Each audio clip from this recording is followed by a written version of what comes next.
کو دیکھے بغیر اس چہرہ انور کو دیکھے فدا ساری خدائی ہو رہی ہے فدا ساری خدائی ہو رہی ہے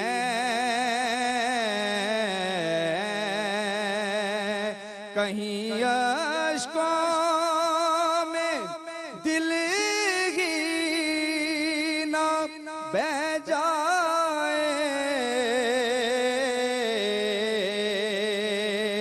کہیں اشکوں میں دل ہی نہ بہہ جائے مدینے سے جدائی ہو رہی ہے مجھے یوں ہی نہیں سلطان کہتے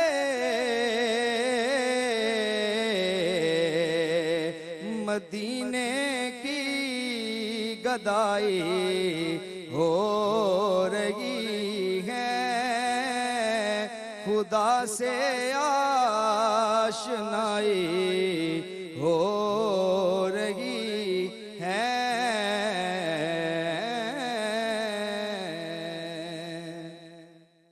اللہ سبحان اللہ، جیتے رہیں۔ بہت خوبصورت کلام اور خوبصورت انداز سے ماشاءاللہ آپ نے پیش فرمایا۔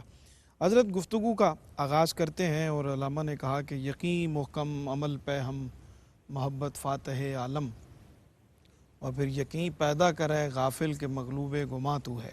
تو عظیم لوگ جو ہیں وہ صاحب تیقن ہوتے ہیں اور لا تقنطوا من رحمت اللہ کا مصداق ہوتے ہیں کہ اللہ کی رحمت سے کبھی بھی وہ مایوس نہیں ہوتے۔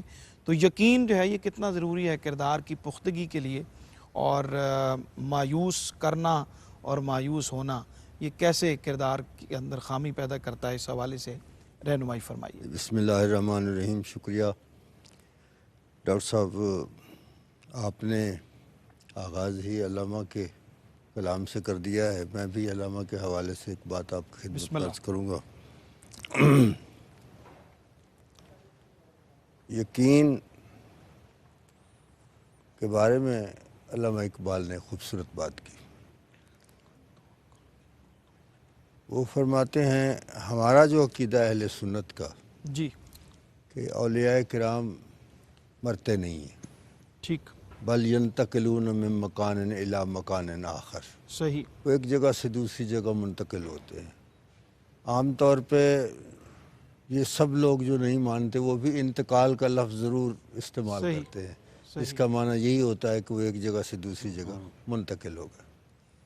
سوال یہ پیدا ہوتا ہے کہ جب انسان نے کل نفس ذائقۃ الموت کے زمرے میں آتا ہے تو پھر موت تو آتی ہے، تو پھر آپ کیسے کہتے ہیں کہ یہ مرتے نہیں ہیں؟ ایک بات تو یہ ہے کہ کل نفس ذائقۃ الموت کا معنی یہ نہیں ہے کہ سب نے مر جانا ہے، اس کا معنی یہ ہر نفس نے موت کو چکھنا ہے۔ صحیح، صحیح، یہ دو باتیں اس میں ہو گئی۔ ایک تو یہ کہ موت نے ہمیں نہیں چکھنا، ہم نے موت کو چکھنا ہے۔ دوسری بات یہ ہے کہ ہمیں چکھن جوگی ملنی ہے، زیادہ نہیں ہوگی۔ تو اگر اس کا مزہ آ جائے، اس موت سے سرکار کا دیدار ہو جائے، تو پھر تو وہ زندہ ہی رہتا ہے اور بار بار چکھتا ہے، بار بار لطف حاصل کرتا ہے۔ ٹھیک، تو یہ تو ایک ضمناً بات تھی۔ علامہ نے جو کہی ہے وہ اور حوالے سے یہی بات کہی ہے۔ وہ فرماتے ہیں کہ جانے کے بخشند دیگر نگیرند، وہ جو جان بخش دیتا ہے وہ واپس نہیں لیتا۔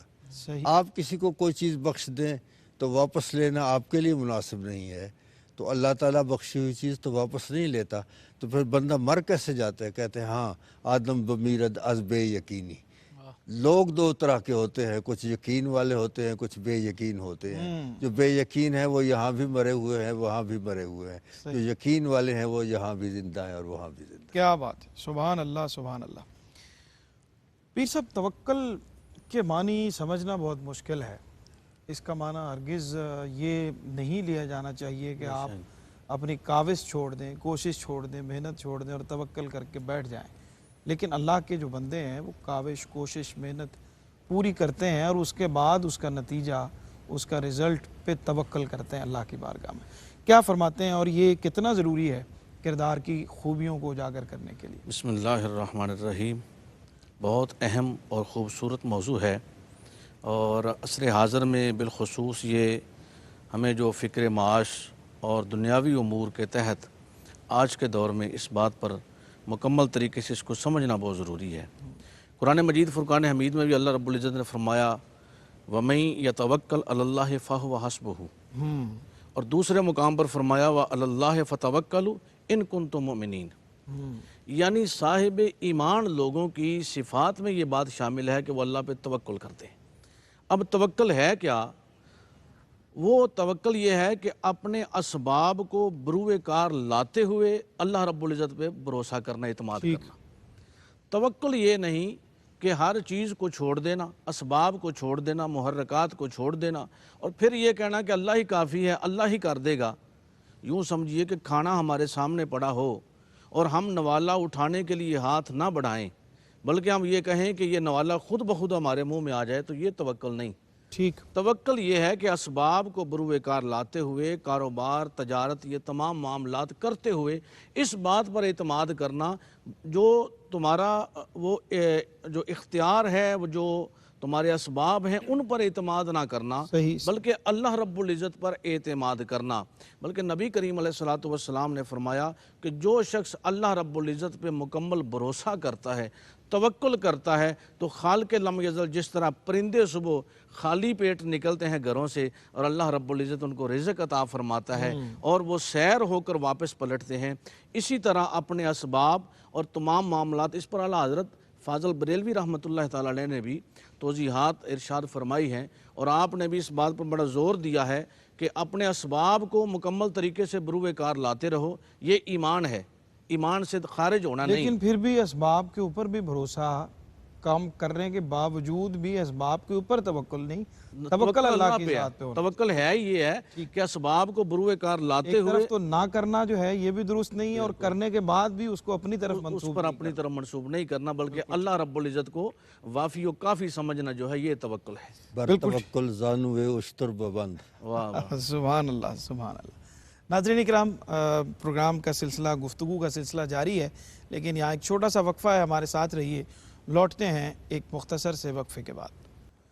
جی ناظرین، خوش آمدید کہتے ہیں وقفے کے بعد آپ کو۔ پروگرام دیکھ رہے ہیں آپ عظیم لوگوں کے اخلاق، اور بریک پہ جانے سے پہلے ہم توکل کے حوالے سے بات کر رہے تھے، بہت امپورٹنٹ ہے اور اس کو سمجھنا اور جاننا بہت ضروری ہے کہ یہ کچھ نہ کیے بغیر توکل کرنا اور پھر محنت کرنے کے بعد اپنی محنت پر توکل کر لینا، یہ دونوں چیزیں جو ہیں یہ انسان کے لیے مناسب نہیں ہے، بلکہ ہر حال میں اللہ کی طرف رجوع کرنا۔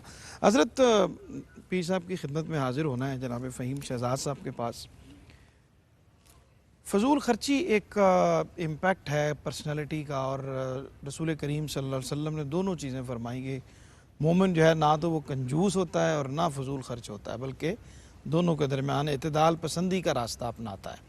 تو یہ کتنا فرق ڈالتی ہے فضول خرچی انسان کے کردار اور اس کی پرسنالٹی کے اوپر؟ بیڈ امپیکٹ کیا ہوتے ہیں اور اس سے بچنے سے کیا پازیٹیو اجاگر ہوتا ہے؟ بسم اللہ الرحمن الرحیم۔ اللہم صلی علی سیدنا مولانا محمد وعلی آل سیدنا مولانا محمد وبارک وسلم وصلی علیہ۔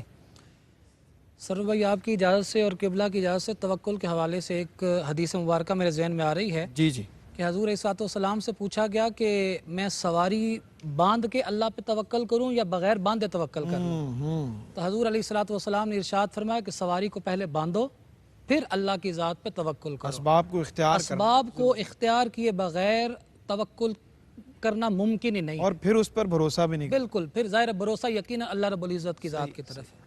جو آپ نے سوال کیا، یقیناً آج کے زمانے کے اعتبار سے دیکھا جائے تو بڑا اہم ہے۔ آج ہم اس کشمکش میں ہیں کہ کوئی کہتا ہے کہ یہ اسراف ہے، یہ کہتا ہے یہ فضول خرچی ہے، یہ بخل ہے۔ اب درمیان میں ہم پھنس کے رہ گئے ہیں۔ ہم افراط اور تفریط سے بچ کے اپنے معاملے کو آگے چلانا ہے۔ حدیث مبارکہ کی روح سے اگر دیکھا جائے اور اس میں حضور علیہ الصلوۃ والسلام نے بے شمار مواقع پہ ارشاد فرمائے ہیں۔ احادیث سے مفسرین نے 3 طرح کے لوگ بیان کیے ہیں۔ ٹھیک، پہلی چیز یہ ہے کہ وہ لوگ جو بخل اختیار کرتے ہیں، مال کو سمیٹ کے رکھتے ہیں، ضرورت کی جگہ پہ بھی خرچ نہیں کرتے، ایسی جو عمل ہے اس کو بھی ناپسند کیا گیا ہے اسلام میں۔ دوسری وہ قسم کے لوگ ہیں جو مال کو ضرورت سے زیادہ خرچ کرتے ہیں، اسراف کرتے ہیں۔ اسراف کا جو معنی ہے نا جی، عربی میں اس کا جو مادہ ہے وہ سین، را اور فا ہے۔ ٹھیک، اس کا مطلب ہوتا ہے کہ حد سے تجاوز کرنا، اور ایک اس کا دوسرا معنی یہ بھی عربی لغت میں آیا ہے کہ کسی چیز میں غفلت برتنا۔ اب یہ دوسری قسم کے وہ لوگ ہیں جو کسی بھی چیز کو ضرورت سے زیادہ خرچ کر دیتے ہیں، اور ضرورت سے زیادہ جو خرچ کرنا ہے یہ بھی پسندیدہ نہیں ہے۔ قرآن مقدس میں اللہ رب العزت نے ارشاد فرمایا وَآتِ ذَا الْقُرْبَى حَقَّهُ وَالْمِسْكِينَ وَابْنَ السَّبِيلِ وَلَا تُبَذِّرْ تَبْذِيرًا إِنَّ الْمُبَذِّرِينَ كَانُوا إِخْوَانَ الشَّيَاطِينِ۔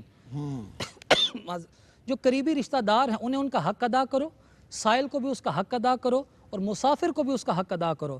وَلَا تُبَذِّرْ تَبْذِيرًا، اور کسی بھی صورت فضول خرچی نہ کرو۔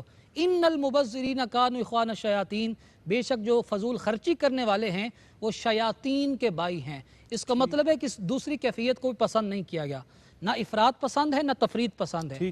تیسری قسم کے وہ لوگ ہیں جو اللہ رب العزت اور اس کے رسول مکرم علیہ الصلوۃ والسلام کی تعلیمات کے مطابق اس کی نعمتوں کو خرچ کرتے ہیں، اس ایسی کیفیت میانہ روی اور اعتدال کو پسند کرتے ہیں۔ یہ جو کیفیت ہے یہ اللہ اور اس کے رسول کے ہاں پسندیدہ ہے۔ اب یہ جو کیفیت ہے اس لیے ہے، اب یہ اسراف مال کا بھی ہو سکتا ہے، اسراف علم کا بھی ہو سکتا ہے، اسراف عقل کا بھی ہو سکتا ہے، وسائل کے ضیاع کا بھی مختلف چیزوں کا اسراف ہو سکتا ہے، لیکن عمومی ہمارے ہاں جو اسراف ہے وہ مال کا مراد لیا جاتا ہے۔ مال کو اسراف سے یا بخل کرنے سے منع اس لیے کیا گیا کہ مال اللہ تعالیٰ کی نعمتوں میں سے ایک نعمت ہے، اور جو نعمتیں ہیں وہ اللہ کی رب العزت کی طرف سے ہوتی ہیں، اور مال ایک ایسی چیز ہے کہ حضور علیہ الصلوۃ والسلام نے ارشاد فرمایا قیامت والدن ابن آدم جب تک 4 سوالوں کے جواب نہیں دے گا اللہ رب العزت اسے اپنے سامنے سے ہٹنے نہیں دے گا۔ ان میں سے 2 سوال مال کے متعلق ہیں، ان مالہ من این اکتسبہ وفیما انفقہ، کہ مال کہاں سے کمایا اور کہاں پہ خرچ کیا۔ صرف حلال ذرائع سے کما لینا کافی نہیں ہے، بلکہ اسے حلال جگہ پہ خرچ کرنا بھی ضروری ہے۔ اور آخری جملہ میں عرض کرنا چاہوں گا، حضرت سفیان ثوری کا یہ قول ہے، آپ ارشاد فرماتے ہیں کہ اللہ رب العزت کی نافرمانی میں خرچ کیا گیا مال، چاہے وہ حلال ہو یا حرام ہو، تھوڑا ہو یا زیادہ ہو، وہ اسراف کہلاتا ہے۔ اور بعض کا خیال یہ ہے کہ حرام مال اسراف ہے، اور بعض کا یہ ہے کہ حلال سے تجاوز کرنا یہ اسراف کہلاتا ہے۔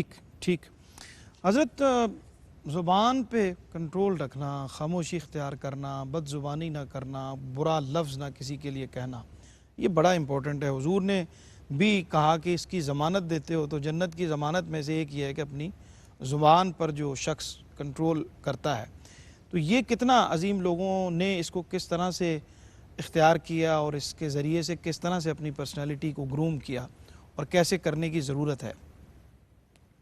یہ ڈاکٹر صاحب،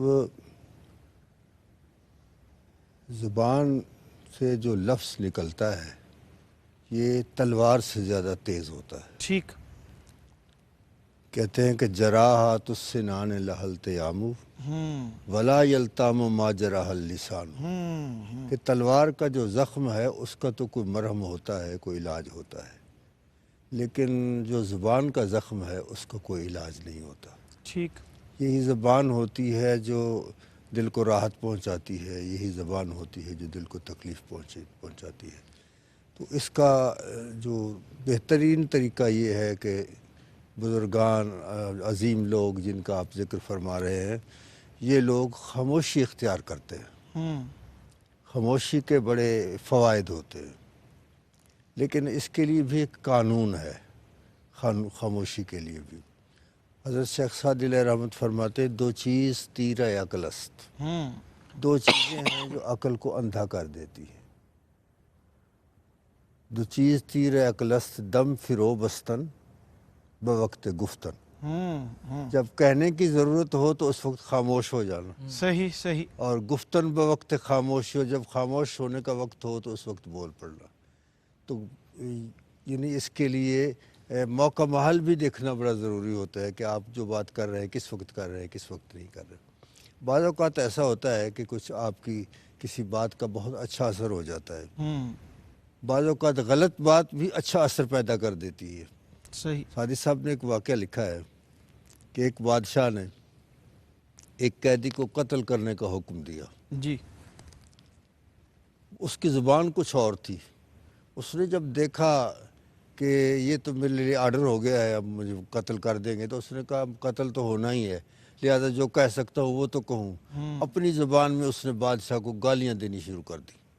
اذا یئس الانسان طال لسانہ، جب انسان نا امید ہوتا ہے تو اس کی زبان لمبی ہو جاتی ہے۔ کسنور مغلوب یصول علی القلب، کہ جو کمزور بلی ہوتی ہے وہ بھی حملہ کر دیتی ہے کتے پر، تو اس نے بھی اپنا حملہ کر دیا۔ بادشاہ کو سمجھ نہیں آ رہی تھی اس کی زبان۔ اس نے وزیر سے پوچھا کسی کو پتہ ہے بھئی یہ کیا کہہ رہا ہے؟ ایک وزیر نے کہا جی حضور مجھے پتہ ہے۔ اس نے کہا کیا کہہ رہا ہے؟ اس نے کہا یہ کہہ رہا ہے والکاظمین الغیظ والعافین عن الناس، واہ۔ یہ تو غصے کو پی جانے والے لوگ ہوتے ہیں، اللہ کو جو محبوب ہوتے ہیں، لوگوں کو معاف کر دینے والے ہوتے ہیں۔ ٹھیک۔ تو ایک اور وزیر تھا اس کا جو اس کا مخالف تھا، اس نے کہا بادشاہ یہ تو اس لائق نہیں ہے کہ آپ کی مصاحبت میں رہے، اس کو فارغ کر دیا جائے، اس نے اتنا جھوٹ بولا ہے، وہ آپ کو گالیاں نکال رہا ہے اور یہ کہتا ہے کہ قرآن کی آیت پڑھ رہا ہے۔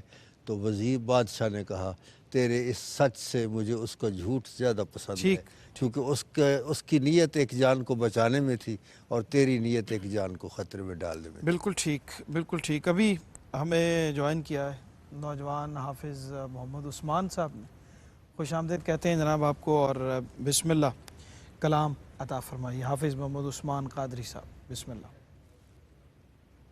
جہاں بھی ہو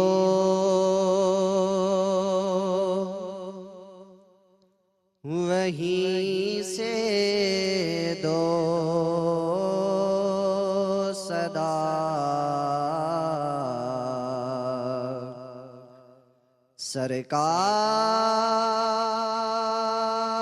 سرکار سنتے ہیں،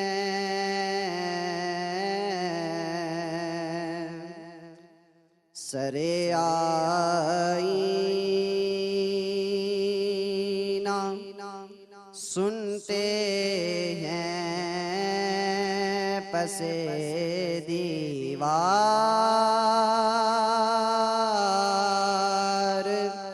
سنتے ہیں، کھڑے رہتے ہیں اہل تخت بھی دہلیز پہ ان کی،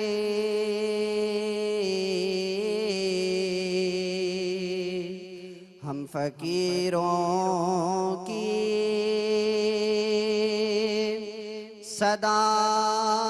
صدائیں بھی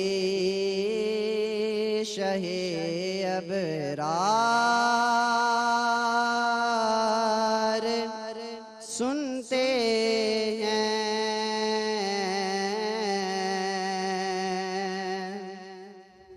میرا ہر سانس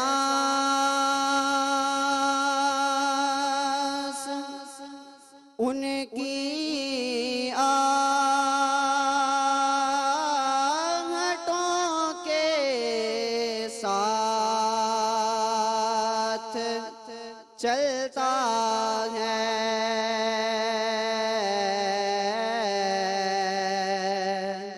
میرے دل کے دھڑکنے کی بھی وہ رفتار سنتے ہیں، گناہگاروں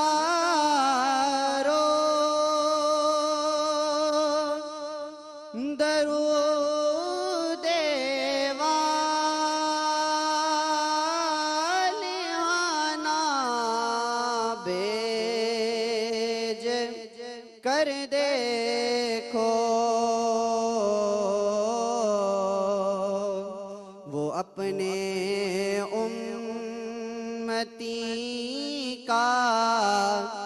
نغمۂ کردار سنتے ہیں مظفر جب کسی محفل میں ان کی نعت پڑھتا ہے میرا ایمان ہے وہ بھی میرے سرکار سنتے ہیں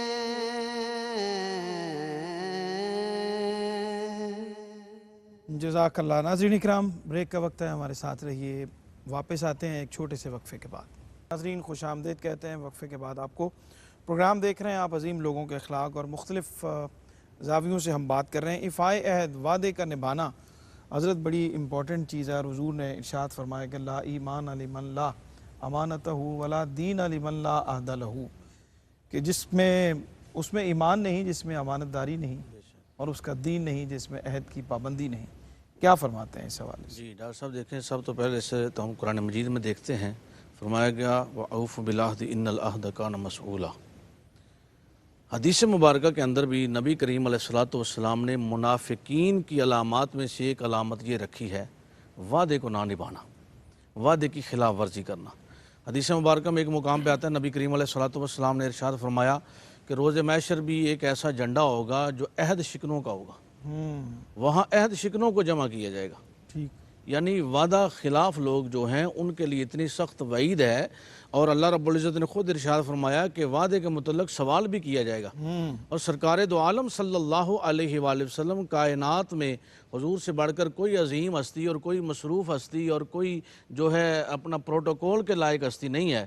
حضور علیہ السلام کا اپنا معمول مبارک یہ ہے کہ جب ایک شخص نے وعدہ کیا کہ میں آپ کو اسی مقام پر آ کر جو ہے رقم دیتا ہوں اور بات کرتا ہوں، تو حضور علیہ السلام اس جگہ 3 دن کھڑے رہے۔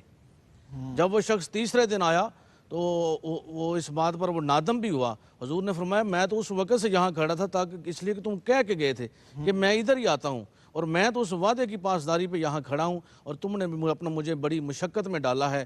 اسی طرح حضرت عبداللہ ابن عمر رضی اللہ تعالیٰ عنہ، آپ نے کسی کے ساتھ وعدہ کر لیا کسی امر پر اپنی بیٹی کے نکاح کے لیے، تو آپ کا وقت وصال آ گیا تو وہ وعدہ مکمل نہ ہوا، تو آپ نے سب کو جمع کر کے فرمایا کہ چونکہ میں نے وعدہ کیا تھا اس کے ساتھ، لہٰذا وہ چونکہ یہاں موجود نہیں، میں اپنے وعدے کی پاسداری میں یہ اعلان کرتا ہوں کہ میں اپنی بیٹی کا نکاح اس کے ساتھ کروں گا۔ یعنی وعدے کے متعلقہ پوچھا جائے گا، اور وعدے کی خلاف ورزی آج ہمارے اندر ایک عام بات بن چکی ہے۔ یعنی بالخصوص ٹائم کے وعدے کو تو ہم سمجھتے نہیں، 2 4 5 گھنٹوں کو تو ہم سمجھتے نہیں اس بات کو، اس میں ہم مبلغین بھی شامل ہیں، مشائخ بھی شامل ہیں، اور عوام بھی شامل ہیں۔ اگر ہمیں بھی ٹائم 6 بجے کا دیا ہے تو پروگرام 9 بجے کر رہے ہیں، تو یہ باتیں تمام جو ہیں یہ وعدہ خلافی میں اور جو اپنے عہد کی پاسداری میں آتی ہیں، اور اس کے لیے لازم یہ ہے چونکہ یہ منافقین کی جو ہے اقسام میں سے ایک قسم ہے، تو ایمان والوں کے لیے لازم یہ ہے وہ وعدوں کو مکمل کریں، اپنے عہد کو نبھائیں، اور اسی میں کامیابی اور سالمیت ہے، اور ایمان کا اور اسلام کا حسن یہی ہے۔ اور حدیث مبارکہ میں نبی کریم علیہ السلام نے فرماتے ہیں کہ ضروری نہیں مسلمان سے وعدہ کرتے ہو تو نبھاؤ، فرماتے ہیں کافر سے بھی اگر وعدہ کیا نا تو اس کو مکمل کرو، ٹھیک، مسلم سے کرو یا کافر سے کرو، اس وعدے کو مکمل کرو۔ تو اس لیے آج ہمارے لیے لازم یہ ہے ہم اپنے عہد کو پورا کریں، اور ہر کسی کے ساتھ اپنی جو وعدے کرتے ہیں ان کو ہم مکمل کریں۔ بالکل ٹھیک۔ سید محمد فہیم شہزاد بخاری صاحب، آج دیکھیں پورا نام ہے، پوری روانی سے اور طریقے سے انشاءاللہ میں عرض کر رہا ہوں، انشاءاللہ 5 چیزیں ختم ہونے تک بالکل حفظ ہو جائے گا۔ 5 چیزوں کا آج ہم نے ذکر کیا ہے، جس میں وعدے کی پابندی ہے، زبان پر کنٹرول ہے، توکل ہے، اور اسی طرح سے فضول خرچی ہے، اور ان 5 چیزوں کا بحیثیت مجموعی کتنا امپیکٹ ہوتا ہے انسان کی پرسنالٹی پہ، اور ان کو اگر کنکلوڈ کریں ان چیزوں کو تو یہ کس طرح ہمارے اندر پیدا ہونی چاہیے۔ سرور بھائی، قبلہ نے وعدے کے حوالے سے، وعدے کی 2 اقسام ہوتی ہیں۔ ایک وعدہ وہ ہے جس کا تعلق انسان کے ساتھ، اس کے تفصیل کے ساتھ بات ہو گئی ہے۔ ایک وعدہ وہ ہے جو ہم نے اللہ رب العزت کے ساتھ کیا، اس کی بھی آگے دو قسمیں ہیں۔ ایک وعدہ وہ ہے جو عالم ارواح میں کیا گیا، جب پوچھا گیا کہ کیا میں تمہارا رب نہیں ہوں، تو سب نے بیک زبان کہا مولا ہاں تو ہمارا رب ہے۔ اب جو ہم نے وہاں پہ وعدہ کیا ہے، اس وعدے کی کچھ اس عملی تقاضے ہیں جس کو ہم نے اپنی زندگی میں شامل کرنا ہے۔ پھر جب اب وہاں پہ تخصیص نہیں ہے کہ کوئی مسلمان ہے کہ غیر مسلم، جس مسلک کے ساتھ بھی تعلق رکھتا ہو، آدم علیہ السلام کی پشت سے پوری انسانیت، آخری آنے والے انسان کو بھی وہاں پہ جمع کر لیا گیا۔ پھر دوسرا وعدہ اللہ رب العزت کی ذات سے جو انسان وہ کرتا ہے جب وہ اللہ رب العزت کا دیا ہوا دین قبول کرتا ہے۔ اگر خوش قسمتی سے مسلمان گھرانے میں پیدا ہو گیا ہے، لیکن ظاہر ہے اسے تعلیم دی جاتی ہے، اللہ اکبر کی صدا اس کے کان میں بلند ہوتی ہے، اب اس وقت بھی ہم ایک وعدہ کر رہے ہیں کہ ہماری زندگی کا ایک ایک لمحہ مالک تیری رضا کے مطابق گزرے گا۔ اب ہمیں دیکھنا ہے کہ کیا ہم نے اللہ رب العزت کے ساتھ کیے وعدے پورے کیے یا نہیں کیا۔ اب وعدے کے یہ جو ایک اسپیکٹ ہے یہ بھی میں نے آپ کے سامنے رکھ دیا ہے۔ اب جو آپ نے بات کی ہے کہ آج ہم نے بالخصوص مختلف باتوں پہ بات کی، یا پچھلے آج 24واں روزہ ہے اور الحمدللہ روز ہی عظیم لوگوں کے اخلاق کے حوالے سے اور اخلاق کے مختلف جہات اور پہلوؤں کے حوالے سے ہم بات کر رہے ہیں۔ اب یہ کسی سننے والے کے ذہن میں یہ سوال ابھر سکتا ہے کہ اخلاق عظیم لوگوں کے بیان تو ہو رہے ہیں، کیسے ہم ان اخلاق کو اپنا سکتے ہیں اور کیسے ہم اس صف میں کھڑے ہو سکتے ہیں؟ تو اس کا ایک بنیادی سا فارمولہ یہ ہے کہ ہمیں حضور علیہ الصلوۃ کی سیرت کو پڑھنا ہے اور حضور علیہ الصلوۃ کی سیرت میں بتائے ہوئے طریقوں کو اپنانا ہے۔ ٹھیک، حضور علیہ الصلوۃ نے ارشاد فرمایا، سوال کیا گیا حضور ارشاد فرمائیے کہ سب سے بہترین عمل کون سا ہے؟ حضور نے ارشاد فرمایا اچھا اخلاق۔ پھر پوچھا گیا کہ حضور ارشاد فرمائے دین کیا ہے؟ حضور نے ارشاد فرمایا اچھا اخلاق، اور ساتھ ہی ارشاد فرمایا کہ اللہ رب العزت کی عزت کی قسم جس کے قبضہ قدرت میں میری جان ہے، جنت میں صرف وہی جائے گا جس کے اخلاق اچھے ہوں گے۔ بالکل ٹھیک۔ اب اخلاق کے مختلف جہات ہیں، ہمیں ان جہات کو غور کرنا ہے، اپنی زندگی میں غور کرنا ہے، اپنا مشاہدہ اور مطالعہ کرنا ہے کہ ہم کہاں پہ کھڑے ہیں۔ اخلاق کے مختلف درجے ہیں، جس طرح اخلاق حسنہ کے بے شمار پہلو ہیں، اسی طرح اخلاق رذیلہ کے بھی بے شمار وہ ایسی چیزیں جو انسان کے اندر پائی جاتی ہیں۔ اصل انسان تب بنتا ہے یا انسان کامل تب بنتا ہے جب وہ اخلاق رذیلہ سے خود کو نکال کے اخلاق حسنہ کی جو منزل ہے اس کا راہی بناتا ہے۔ اور حدیث مبارکہ آخری میں عرض کرتا ہوں، حضرت ابو ہریرہ سے روایت ہے، حضور نے ارشاد فرمایا علیک بحسن الاخلاق، حسن اخلاق تم پہ لازم ہے۔ عرض کی گئی حضور ارشاد فرمائی حسن اخلاق ہوتا کیا ہے؟ ہمارے نزدیک تو اخلاق کی تعریف مختلف ہو سکتی ہے، لیکن اللہ اس کے رسول کے نزدیک اخلاق کی وہی تعریف ہے جو انہوں نے بیان فرمائی ہے۔ آپ نے ارشاد فرمایا 3 جملے ارشاد فرمائے، ان تصل من قطعک وتعطی من حرمک وتعفو عن من ظلمک۔ اخلاق یہ ہے کہ جس انسان کے ساتھ سامنے والا تعلق توڑنا چاہے اس کے ساتھ تعلق قائم کرو، جو تمہیں محروم کرتا ہے اسے عطا کرو، اور جو تم پہ ظلم کرتا ہے بدلہ لینے کی طاقت رکھنے کے باوجود اسے اللہ کے رضا کے لیے معاف کرو۔ یہ اخلاق کا سب سے اعلیٰ درجہ ہے۔ ہمیں اپنی زندگی کو بہرحال سیرت مطہرہ کے مطابق سنوار کے اخلاق اس درجے پہ فائز کرنا ہے۔ بہت شکریہ جناب خواجہ غلام قطب الدین فریدی صاحب، جناب سید محمد فہیم شہزاد بخاری صاحب آستانہ علیہ بوگن شریف سے، اور جناب پیر عرفان الہی قادری صاحب ساہو چک شریف سے، اور ہمارے ساتھ تشریف فرمائے محمد عویس صابری۔ ابھی ہم آپ سے کلام لیتے ہیں۔ حافظ محمد عثمان، آپ سب کا بے حد شکریہ۔ نعت کے چند اشعار آپ سے عرض کرتے ہوئے کلام شامل کرتے ہیں کہ جہاں کو ہر دکھ کی ہر ایک غم کی دوا ملتی ہے، جہاں کو ہر دکھ کی ہر ایک غم کی دوا ملتی ہے، جب گلے آ کے مدینے کی ہوا ملتی ہے۔ سبحان اللہ۔ موسم ایسا کہ گھلی جاتی ہے شبنم دل میں، موسم ایسا کہ گھلی جاتی ہے شبنم دل میں، خاک ایسی جسے چھو لیں تو شفا ملتی ہے۔ نعت پڑھتے ہوئے سرشار ہوا جاتا ہوں، میری نسبت لب حسان سے جا ملتی ہے۔ نعت پڑھتے ہوئے سرشار ہوا جاتا ہوں، میری نسبت لب حسان سے جا ملتی ہے۔ آپ کی مدح کا ہوتا ہے وہاں سے آغاز، سرحد عقل جہاں عشق سے آ ملتی ہے۔ اور ایک درویش نے سرور یہ بتایا ہے مجھے، عشق احمد میں فنا ہوں تو بقا ملتی ہے۔ ناظرین اکرام، ڈائریکٹر صاحب کے کہنے پہ ایک بار پھر میں عرض کر دیتا ہوں کہ ایک درویش نے سرور یہ بتایا ہے مجھے، عشق احمد میں فنا ہوں تو بقا ملتی ہے، جب گلے آ کے مدینے کی ہوا ملتی ہے۔ انشاءاللہ کل آپ سے ملاقات ہوگی، کلام شامل کرتے ہیں جناب صابری صاحب. مجھے آپ نے بلایا،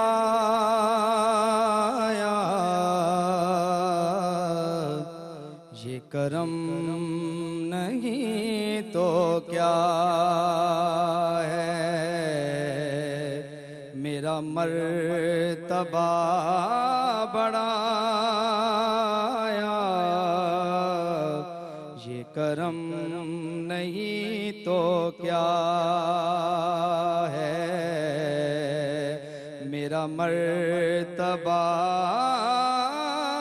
بڑھایا، یہ کرم نہیں تو کیا ہے.